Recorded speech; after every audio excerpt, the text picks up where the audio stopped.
कामचोर बहू। कांता बहन की दो बहुएं थी, बड़ी कल्पना और छोटी प्रिया।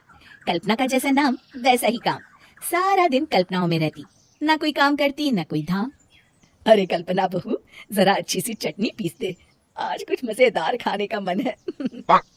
पेट में जलन हो जाएगी माँ जी बुढ़ापे में, और वैसे भी मेरा काम करने का वक्त शाम का है, अब प्रिया को ही बोल दो। इतना कहकर कल्पना वहां से चली जाती है।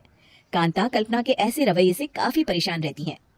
मैं बना देती हूँ माँ चटनी, ऐसा बोलकर प्रिया माँ को चटनी बनाकर प्लेट में खाने को देती है कि तभी वहाँ कल्पना आ जाती है। अरे वाह चटनी, जरा चख कर तो देखो, बड़े दिन हो गए। अरे नहीं बहू, तू तो रहने ही दे चटनी खाना, पेट में जलन हो जाएगी। इतना कहकर कांता और प्रिया दोनों हंसने लगते हैं। कल्पना सारा दिन या तो मोबाइल में यूट्यूब देखती या फिर सोती रहती। उसका कमरा भी बिखरा और गंदा रहता। एक दिन कल्पना का पति अशोक उससे कहता है, अरे कल्पना, जानवर भी उस जगह को साफ कर लेता है जहाँ वो बैठता है, तुम तो इंसान हो, कैसे इतने गंदे कमरे में रह लेती हो? देखो सारा सामान यहाँ वहाँ बिखरा पड़ा है। ज्यादा अपनी माँ का बोल ना बोलो। हाँ, कमरा तुम्हारा भी तो है, गंदा लग रहा है तो साफ कर लो। पता नहीं तुम्हारे साथ मैं कैसे जिंदगी बिताऊंगा। इतना कहकर अशोक वहाँ से चला जाता है। कल्पना बस खाना खाने कमरे से बाहर आती और फिर से कमरे में चली जाती। इससे कांता बहन काफी परेशान रहती। एक दिन प्रिया कांता से कहती है, माँ, मैं सारा दिन काम करके थक जाती हूँ, आप कल्पना दीदी से कहिए ना कि सुबह और शाम का काम बांट ले, मैं तो अब सिर्फ एक वक्त का ही काम करूंगी। हाँ। अरे तू वो भी ना करना, एक बहू तो कामचोर थी ही, दूसरी भी आ गई काम ना करने के बहाने लेकर। तभी वहाँ प्रिया का पति रमेश आ जाता है। माँ मैं देख रहा हूँ भाभी कोई काम नहीं करती, प्रिया सारा दिन घर और रसोई का काम करती है, अब कुछ करो ना माँ। कांता मन में कुछ सोचती है और कल्पना के पास जाती है।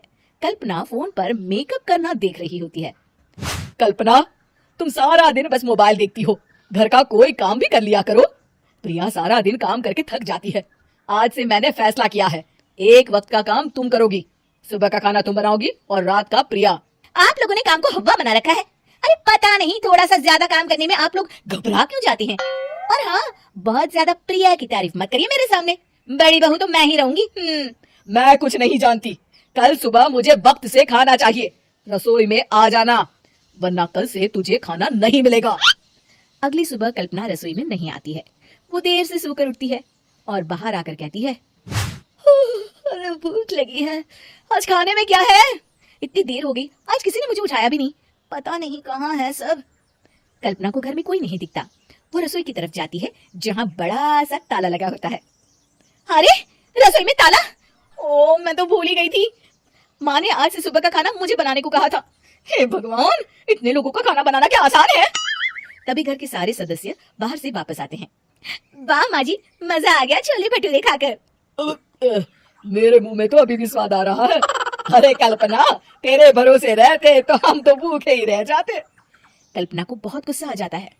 अब बहुत हो गया, आज से मैं अपनी रसोई अलग कर रही हूँ, मैं अपना खाना खुद बना लिया करूंगी। कल्पना अपनी रसोई अलग कर लेती है, पर आए दिन उसका देर से उठना और काम न करने की आदत से वो भूखी ही रह जाती थी। उसी के सामने घर के लोग अच्छे अच्छे पकवान खाते और कामचोर कल्पना को जैसे तैसे ही खाना बनाकर खाना पड़ता। पर एक दिन तो हद ही हो गई। माँ, दीदी आज सुबह से कमरे से बाहर नहीं निकली, हमें जाकर देखना चाहिए। सो रही होगी कामचोर कहीं की, पर तुम कहती हो तो चलो देख लेते हैं उसे। कल्पना कमरे में पेट पकड़कर बैठी होती है। हाय मेरा दर्द, पेट दर्द के मारे मर रही हूँ मैं।